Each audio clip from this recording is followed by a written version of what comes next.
Les images de vidéosurveillance sont parmi les outils majeurs que la police utilise pour résoudre des crimes, retrouver des disparus et identifier des suspects. Mais il existe de nombreux cas où ce type d'image ne fait qu'accentuer le mystère, et beaucoup de ces affaires sont restées non résolues pendant des décennies. Numéro 10. Lester Raymond Jones Jr., également connu de ses proches sous le nom de LG, est originaire du Mississippi, où il est né en 1983. Ses amis disent qu'il était très proche de sa mère et que c'est une personne sympathique, aimant faire rire. En 2020, il était sur le point d'obtenir son diplôme de Mississippi State University, où il étudiait le génie biochimique. Pendant qu'il terminait son master, il a rejoint la fraternité Omega Psi Phi et s'est rapidement rapproché de certains autres membres. Le 11 janvier, tout allait changer pour la famille de Lester. Ce matin-là, il a conduit pendant 1 heure pour rendre visite à sa mère et à son frère à Tupelo. Mais il avait d'autres projets pour plus tard dans la journée puisqu'il se rendait à Jackson pour voir certains de ses frères de fraternité. Le trajet prenait généralement environ 3 heures, mais Lester était enthousiaste à l'idée de voir ses amis, et sa mère rapportera plus tard que rien dans son comportement ne semblait étrange ou inhabituel. Il a finalement dit au revoir à sa famille et est parti pour Jackson, et les détails de ce voyage restent un mystère. La prochaine et dernière fois que Lester a été vu sur des images de vidéosurveillance, c'était dans une station-service Exxon sur Lakeland Drive à Flowood. On le voyait garer sa voiture, entrer dans le magasin puis utiliser les toilettes. Il a quitté le magasin et monté dans son véhicule et est parti vers Jackson. Il ne lui restait qu'environ 15 minutes de trajet, ce qui rend sa disparition encore plus étrange. Les amis de Lester ont été surpris de son absence et les enquêteurs estiment qu'il n'est jamais arrivé à Jackson. Lorsque sa mère a essayé de le joindre sur son téléphone portable, elle n'a pas eu de réponse et a commencé à s'inquiéter qu'il lui soit arrivé quelque chose. Après plusieurs jours sans nouvelles, elle a contacté son père en Californie qui a aussi tenté de le joindre sans succès.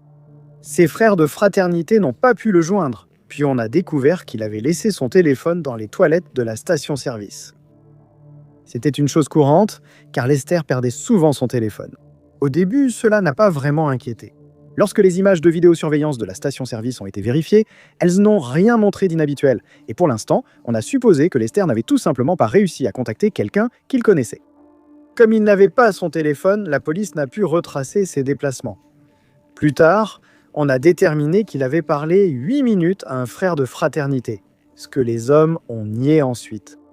Ce n'est qu'après des interrogatoires répétés et sur les conseils d'un avocat qu'il a finalement cédé et admis que lui et Lester avaient de bien parler au téléphone cette nuit-là. On ne sait toujours pas le sujet de la conversation, ces détails n'ayant pas été rendus publics. L'affaire Lester est restée non résolue pendant des années et il n'a jamais été retrouvé. Certains pensant que ses frères de fraternité seraient impliqués dans sa disparition, d'autres qu'il aurait pu partir au Mexique pour des raisons inconnues. Il est décrit comme ayant les cheveux bruns, les yeux noirs, mesurant environ 1,83 m et pesant 93 kg. Sur les images, il porte une chemise et un jean bleu, et ses tatouages d'initiales permettent de l'identifier. LG sur sa poitrine, un autre du nom Jésus dans son dos, et un pitbull sur son bras gauche. La phrase « Vivre, c'est souffrir, survivre, c'est donner un sens à cette souffrance inscrite dans son dos ».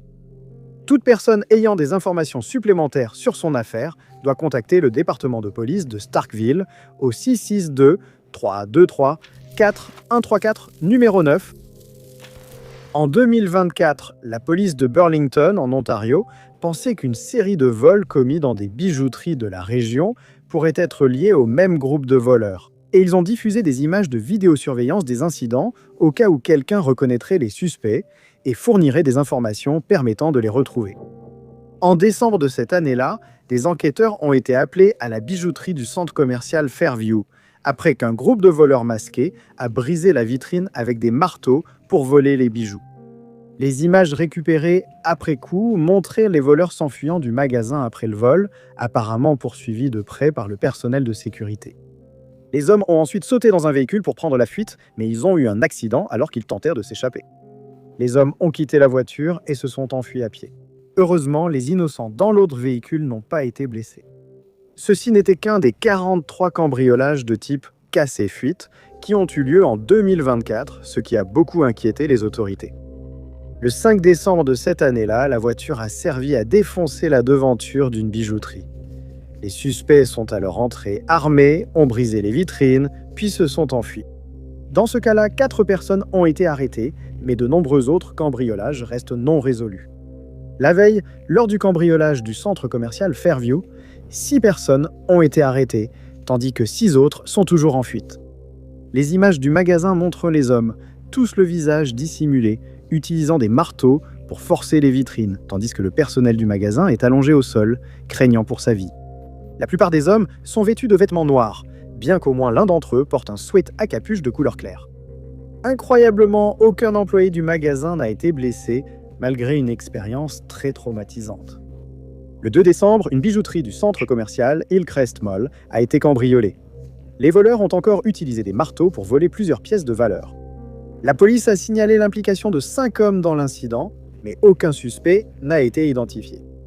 Le propriétaire de Buy and Sell Jewelers au centre commercial Mapleview a indiqué que les cambrioleurs semblaient être des adolescents et qu'il s'en est aperçu alors qu'il discutait avec un client. Il a ajouté que les coupables ont réussi à s'enfuir avec environ 100 000 $ de biens précieux, dont la plupart étaient en or et en argent. Heureusement, il avait donné pour consigne à son personnel qu'en cas de vol, il ne devait pas intervenir car il pourrait être blessé ou pire. Le magasin avait déjà été visé, mais le précédent vol s'était produit la nuit, sans personne à l'intérieur. Le caractère audacieux de ces vols a beaucoup inquiété la police. Beaucoup de suspects sont encore en fuite, mais ils espèrent qu'ils seront retrouvés et traduits en justice. Si vous reconnaissez l'un d'entre eux sur ces images ou si vous avez des informations supplémentaires à communiquer à la police, il vous est demandé de contacter Échec au crime 1-800-222-8000 477 et les appelants peuvent rester anonymes s'ils le souhaitent. Numéro 8. Le pub Ye Old Man and Scythe, situé à Bolton, en Angleterre, est l'un des plus anciens établissements du pays et remonte à 1251. Au fil des siècles, il a été rénové à plusieurs reprises, notamment en 1636, après quoi il est resté pratiquement inchangé. Il est étrange de penser que ce pub a été un lieu de rassemblement au Moyen-Âge, pendant la guerre civile, et aujourd'hui pour hommes d'affaires, étudiants et habitants locaux. Il n'est donc pas surprenant que le bâtiment soit associé à de nombreuses histoires, et ceux qui le connaissent s'accordent à dire qu'il s'y passe quelque chose d'étrange. La plupart pensent qu'il est hanté par un esprit venu du passé, mais d'autres ont tenté de trouver des explications plus logiques, sans succès. Le pub existait déjà lorsque Bolton n'était encore qu'une petite ville, et il n'a fait que prospérer à mesure que la ville s'est développée au fil des années. Il a une histoire longue et prospère, mais cette longévité s'accompagne aussi de récits de trahison, de bagarres, d'exécutions et de décès, qui, selon beaucoup, renforcent la réputation inquiétante du pub, ce que certaines images de vidéosurveillance pourraient peut-être confirmer. On sait que le comte James Stanley a perdu la vie lors d'une exécution devant le pub en 1651. De nombreuses personnes ont vu son image fantomatique tituber autour du pub et ressenti une zone de froid près du bar où il s'asseyait lorsqu'il fréquentait l'établissement. Ensuite, il y a des témoignages selon lesquels une serveuse qui travaillait autrefois au pub peut souvent être entendue en train de pleurer à la cave. Des visiteurs ont vu des chopes derrière le bar bouger, comme si elle les nettoyait et les astiquait encore, tandis qu'elle sanglotait sans cesse. Parfois, les lumières du pub se mettent soudainement à clignoter sans raison, ce qui pousse davantage de personnes à croire que l'endroit est hanté. Tandis que d'autres ont fait remarquer que comme c'est un bâtiment très ancien, cela pourrait simplement être dû à un câblage défectueux. En 2014, des images de vidéosurveillance du pub publiées en ligne ont convaincu de nombreux spectateurs qu'il se passe vraiment quelque chose de sinistre au Ye Old Man in Scythe. La vidéo commence à 6h17 du matin, alors que le pub était complètement vide et que la plupart des lumières étaient éteintes. D'abord, les lumières se commencent à clignoter rapidement et la silhouette d'une personne semble apparaître au bout du bar, mais elle disparaît aussitôt comme si elle n'avait jamais vraiment été là. Tout redevient alors silencieux et le propriétaire du bar, Richard Greenwood, n'aurait jamais su que cela s'était produit s'il n'avait pas vérifié les images de sécurité. En parlant aux médias à propos des images, Greenwood a affirmé que le pub est hanté par 53 esprits différents. À un moment donné, il a contacté un groupe d'enquêteurs paranormaux qui ont réussi à enregistrer plusieurs voix désincarnées à l'aide d'un équipement spécialisé, ce qui a confirmé ses soupçons que le pub est hanté. Un artiste nommé Liu Ping Wang a affirmé qu'il avait réussi à piéger l'un des fantômes dans les toilettes pour hommes, après quoi il l'a capturé à l'aide d'un dispositif spécialement conçu et l'a exposé au Centre d'art contemporain chinois de Manchester. Cette affirmation, bien sûr, a été rejetée par la plupart des gens, mais beaucoup restent convaincus que le pub regorge d'esprits venus d'autrefois et qu'ils y resteront encore de nombreuses années. Numéro 7. Nous vivons à une époque où la technologie est devenue une partie normale et essentielle de notre vie quotidienne. Beaucoup voient cela comme une commodité, mais cela a aussi généré de l'anxiété, car il est désormais certain que de nombreuses personnes sont surveillées via leurs appareils intelligents. Cela est dû aux aveux de l'Agence nationale de sécurité, au cours desquels ils ont admis qu'ils collectaient des métadonnées en vertu du Patriot Act. Cela incluait les données des appels téléphoniques passés par des citoyens ordinaires qui n'avaient rien fait de mal et qui, par conséquent, n'auraient pas dû être surveillés du tout. Il est normal que les gens se méfient de plus en plus des appareils comme les téléphones portables, téléviseurs intelligents et tablettes. La plupart craignent d'être piratés, non par le gouvernement, mais par des individus malveillants. Des images publiées par la famille Lemay dans le Mississippi ont provoqué un véritable émoi en ligne, car elles montrent un homme piratant avec succès l'une de leurs caméras Ring avant de prendre le contrôle de la caméra de leur appareil et d'interagir avec leur jeune fille. Ashley Lemay, la mère, a expliqué avoir installé une caméra dans la chambre de sa fille pour la surveiller pendant ses gardes de nuit comme infirmière. Elle a ajouté qu'elle avait envisagé de nombreuses caméras différentes et qu'après de nombreuses recherches, elle avait opté pour ce modèle en particulier.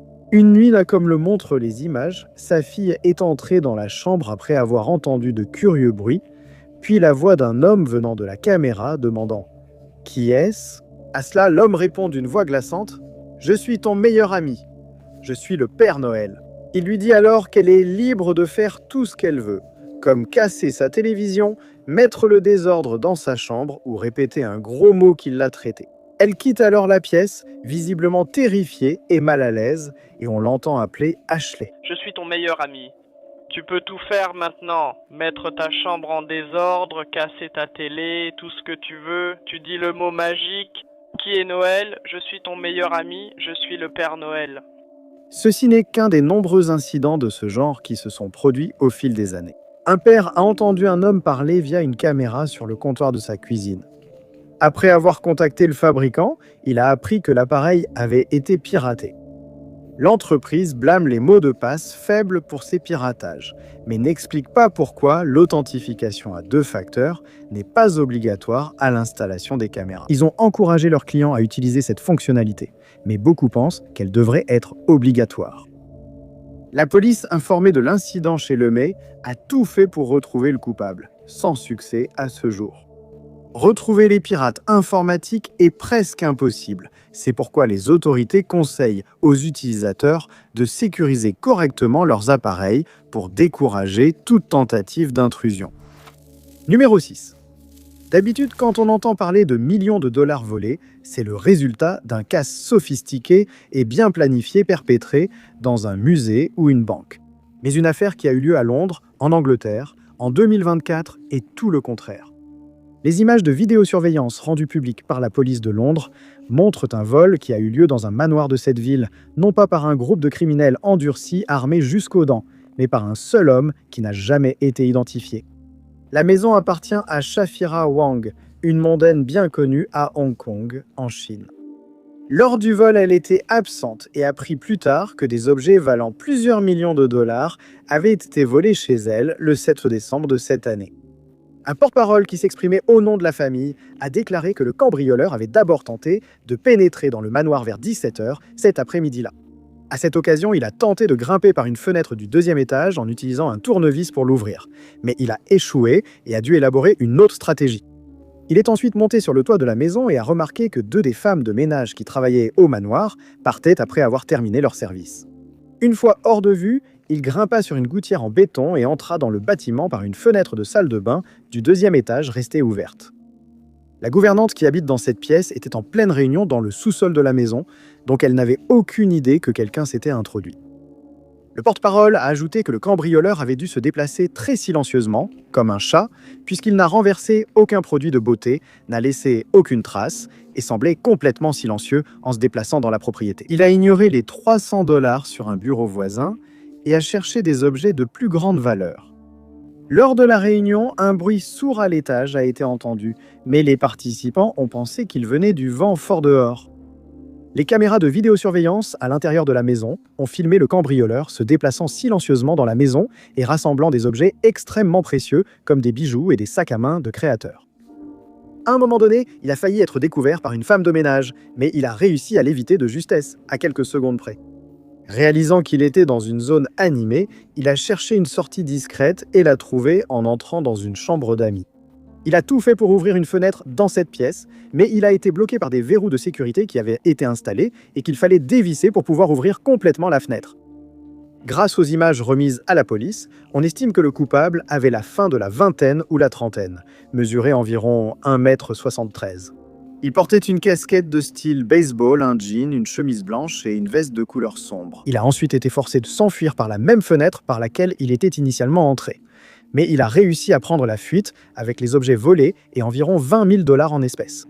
Au total, cet homme a volé dans cette maison des objets d'une très grande valeur et une récompense de 670 000 $ est offerte à toute personne qui reconnaît le cambrioleur et aide à le traduire en justice. Si quelqu'un parvient à récupérer les objets volés, il recevra une récompense de 10% de tout ce qui a été pris.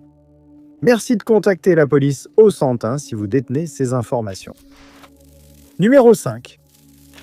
En mars 2018, Sergei Skripal, un ancien espion russe, vivait à Salisbury, en Angleterre, où il avait acheté une maison jumelée en 2011 à la suite d'un échange d'espions entre la Russie et les États-Unis. On dit qu'il préférait rester discret et qu'il menait une vie tranquille. Il avait passé quelque temps à Salisbury avec sa femme, Lyudmila, mais malheureusement, elle a été diagnostiquée d'un cancer et est décédée en 2012. En mars 2018, sa fille Yulia, âgée de 33 ans, vivait à Moscou et a décidé de venir en Angleterre rendre visite à son père. Mais elle allait regretter cette décision. Le 4 mars, ils ont décidé de sortir boire un verre dans un pub, puis ils ont dîné dans un restaurant italien. Le personnel du restaurant n'a rien remarqué d'étrange dans leur comportement, mais moins d'une heure plus tard, la situation allait empirer. On suppose qu'ils ont décidé d'aller se promener dans un parc à proximité. Mais seulement 40 minutes plus tard, un passant a appelé la police pour signaler qu'il avait trouvé 2 personnes allongées sur un banc du parc, inconscientes. Ils ont dit que les yeux de Yulia étaient ouverts, mais qu'elle restait inerte et très pâle. Des soins ont été tentés sur place, mais ils ont dû être transférés d'urgence à l'hôpital car leur état s'aggravait. Yulia s'est bien rétablie et a été libérée en avril, mais Sergei a eu du mal à s'en sortir et n'a été libéré qu'à la fin du mois de mai. Un détective présent sur les lieux a aussi été hospitalisé, mais s'est rétabli. Au cours de l'enquête qui a suivi, il a été découvert que le père et la fille avaient été empoisonnés avec du Novichok, un agent neurotoxique développé par l'Union soviétique dans les années 1970. Il avait été mis sur la poignée de la porte de Sergei, exposant ainsi Sergei et Yulia. Ce fut aussi le cas du détective qui s'est occupé d'eux dans le parc. Des traces de poison ont aussi été trouvées dans le pub et le restaurant. Plus de 500 personnes ont été invitées à laver leurs vêtements et ont pu être exposées à cette substance mortelle. La maison de Sergei, le pub, le restaurant, la maison du détective et 2 ambulances, ainsi que le parc et ses environs, ont dû être entièrement décontaminés avant d'être déclarés à nouveau sûrs d'utilisation. Le compagnon de Dawn Sturgis, âgé de 44 ans, avait ramassé le flacon de parfum contenant le poison et le lui avait offert. Elle a vaporisé le poison sur son poignet et est tombée gravement malade. Elle et son compagnon ont été hospitalisés, mais seul son compagnon a survécu. Au fur et à mesure que l'enquête sur l'incident avançait, il a été découvert que 2 hommes utilisant de faux noms, Alexandre Petrov et Ruslan Bochirov, étaient ceux qui avaient déposé le poison sur la porte de Sergei. La traque a immédiatement commencé après qu'ils ont été repérés sur des images de vidéosurveillance près de Salisbury. Il a été établi qu'ils œuvraient pour le renseignement militaire russe et avaient sans doute été envoyés dans le cadre d'une mission préparée et planifiée des mois avant l'attaque. Les enquêteurs ont découvert que les 2 hommes étaient déjà rentrés en Russie et qu'aucune extradition vers l'Angleterre n'était prévue. Le gouvernement russe a nié toute connaissance de l'opération et en conséquence, le Royaume-Uni et les États-Unis ont imposé des sanctions à la Russie. Les coupables dans cette affaire ne seront probablement jamais traduits en justice pour leurs actes, malgré le fait qu'ils aient été identifiés et soient dénis connus des autorités compétentes. Numéro 4. La police de Chester, en Angleterre, a lancé plusieurs appels au public pour obtenir des informations sur la disparition de Martin Conway, âgé de 39 ans, qui n'a eu aucun contact avec ses amis ou sa famille depuis des mois. Martin, également connu sous le nom de Kimberly, est recherché non seulement par sa famille et la police en raison de sa disparition, mais il devait aussi se présenter au commissariat local car il est recherché pour un rappel en prison. Peu de détails ont été révélés dans l'affaire de Martin et les enquêteurs ont refusé de divulguer des informations sur le crime qui l'a mené en prison. Donc, le fonctionnement du système de rappel en prison est le suivant. Lorsqu'une personne est condamnée à purger une peine de prison, elle est parfois libérée plus tôt, selon la gravité de l'infraction qu'elle a commise. Cependant, ils ne peuvent pas reprendre leur vie comme avant, car ils doivent éviter de commettre d'autres crimes. S'ils violent cette condition comme Martin, ils sont arrêtés à nouveau et doivent finir leur peine. Le système ressemble à la libération conditionnelle d'un prisonnier, mais au Royaume-Uni, on parle de placement sous licence. De plus, la personne n'a pas forcément besoin de commettre un crime pour être rappelée en prison, car tout comportement négatif ou risqué peut conduire à ce qu'elle soit considérée comme une menace pour la société, et alors elle est remise derrière les barreaux. Cela suggère que Martin n'a pas commis un crime grave, car certains détenus ne sont pas éligibles à la mise sous licence. Mais cela reste spéculatif. Il n'a pas non plus été déterminé si sa disparition a un lien avec le fait qu'il ait été rappelé en prison, mais beaucoup de gens ont supposé qu'il a simplement décidé de se faire discret afin d'échapper à la loi. Martin a été vu pour la dernière fois dans la région de Cheshire. Des vidéos de surveillance l'ont montré s'y promenant. Ces images ont été publiées.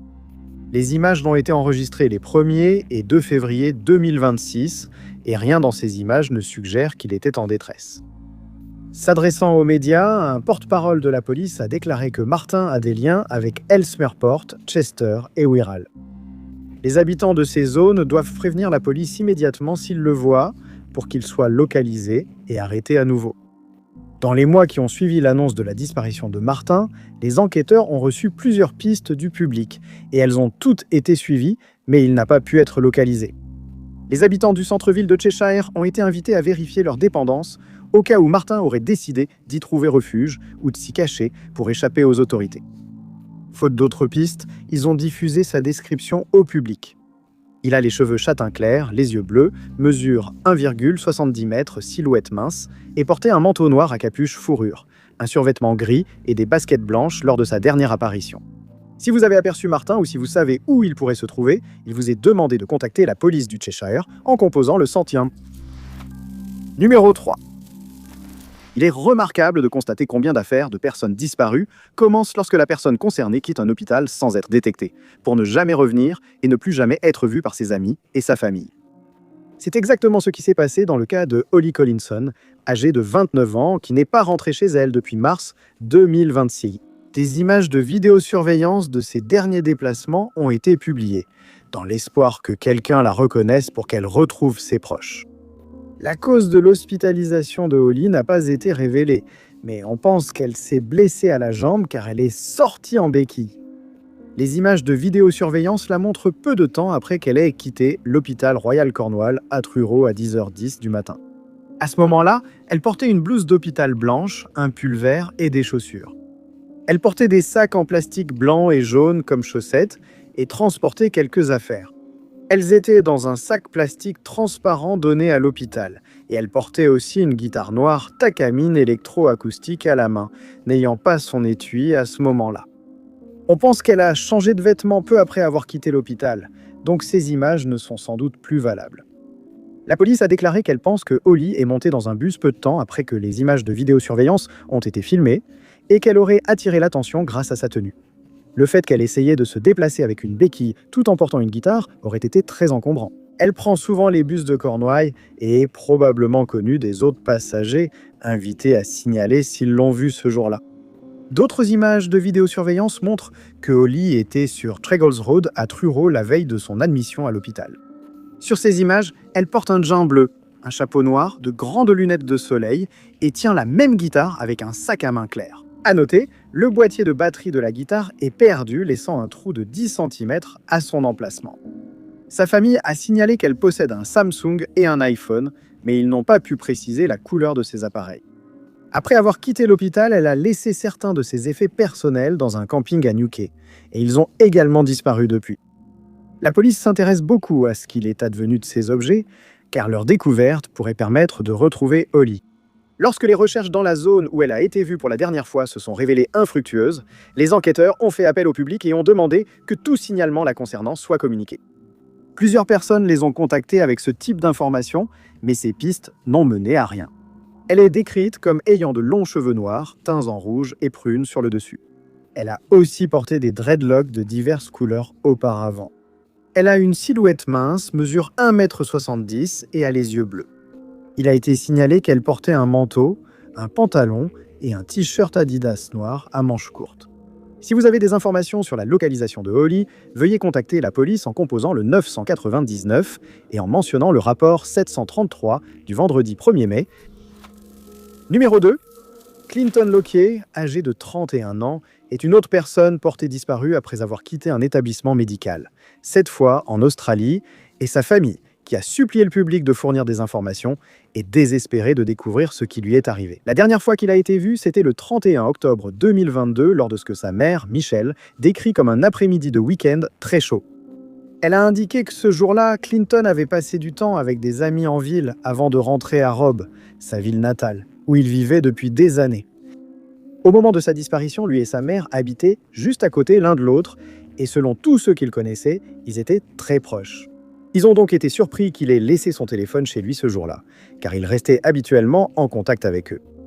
Les enquêteurs, très inquiets pour la sécurité et le bien-être de Clinton, ont suivi toutes les pistes reçues pour le retrouver, mais leurs efforts sont restés vains. L'une des dernières fois où il a été vu remonte au 31 octobre 2022, comme en témoignent les images de vidéosurveillance qui ont été rendues publiques. Il a été filmé devant un bâtiment de service médical aborigène et son comportement semblait tout à fait normal. Clinton fréquentait souvent cet établissement pour récupérer ses médicaments liés à un trouble de santé mentale diagnostiqué. Il doit prendre ce médicament quotidiennement, ce qui inquiète davantage car il n'y a probablement pas eu accès depuis sa disparition. Il a réussi à récupérer ses médicaments, après quoi il est allé rendre visite à un ami qui habite sur Shaw Street. Vers minuit, il a parlé à Michelle au téléphone, qui a ensuite déclaré qu'il semblait normal. Mais ensuite, non, tout est devenu étrange. Quelques heures après l'appel, Clinton est arrivé chez Michelle et a frappé à la porte. Mais quand elle est arrivée à la porte, il était déjà parti et n'a jamais été revu. Pendant l'année suivante, les enquêteurs ont tenté de comprendre ce qui lui était arrivé, mais ils n'ont eu d'autre choix que de faire appel au public pour obtenir de nouvelles informations, car toutes les pistes avaient été suivies sans succès. Clinton est décrit comme ayant les cheveux noirs et les yeux marrons, mesurant 1,68 m, avec une forte corpulence, et sur les images, il portait une chemise bleue, blanche et rouge, un short clair et des tongs. Son cas ne doit pas être confondu avec celui de Wesley Lockyer, également disparu et toujours introuvable. On a suggéré que les deux hommes auraient pu être victimes d'un crime ou perdus dans la brousse, mais rien n'a été prouvé. Toute personne ayant des informations sur l'affaire de Clinton est priée de contacter Crime Stoppers au 1-800-333-0000. Numéro 1.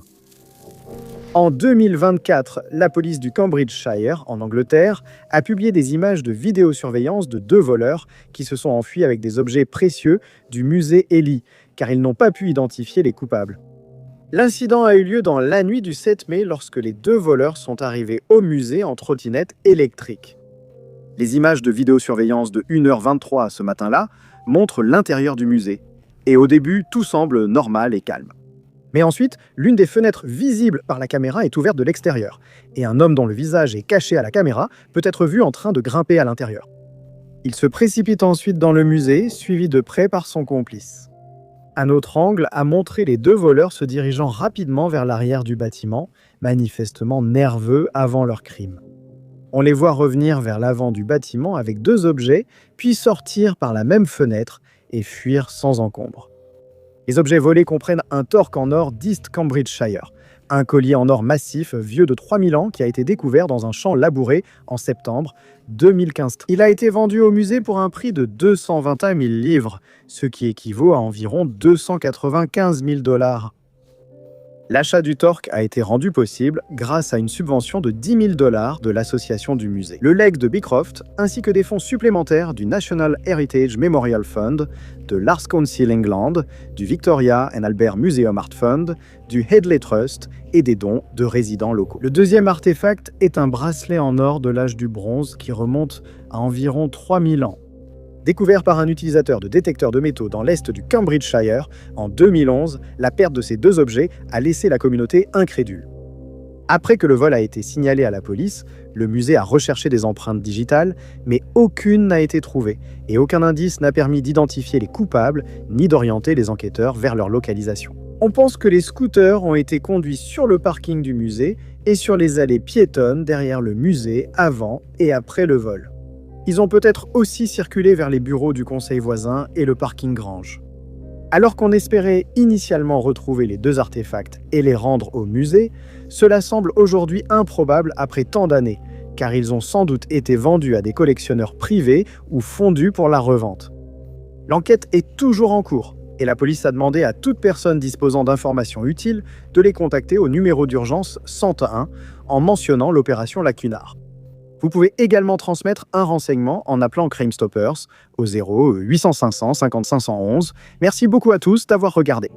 Si vous avez aimé cette vidéo, n'oubliez pas d'appuyer sur le bouton j'aime. N'oubliez pas non plus de vous abonner et de cliquer sur la cloche de notification pour rester informé de toutes nos prochaines vidéos. Je m'appelle Top 5 Unknowns et on se retrouve dans la prochaine vidéo.